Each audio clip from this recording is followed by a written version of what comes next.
আমি। বাবা ঘর শেষ হলে গেটটা লাগাও। মাই গড রূপা, তুমি এটা কি করছো? এটা মানুষ রূপা, এটা মানুষ রূপা, মার্ডার করে ফেলছো কেন?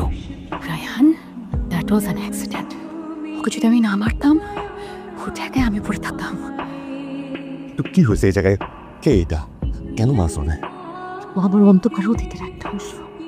রায়হান, ট্রাস্ট মি, আমি তোমাকে সব খুলে বলবো, but this is not the right time. Raihan, এই লাস্টটা আমরা এখন কি করবো? রায়হান, আমি পুলিশের কাছে ধরা খেতে চাই না, প্লিজ। না, বাইরে সবাই ওয়েট করছে। তুমি যাও, আমি আসছি। কি করবো এখন?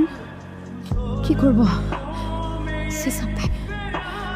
এর থেকে কোনো বেটার আইডিয়া তোমার কাছে আছে নাকি? এর আগে আমি কয়েকটা খুন করছি যে আমার মাথায় আইডিয়া থাকবে।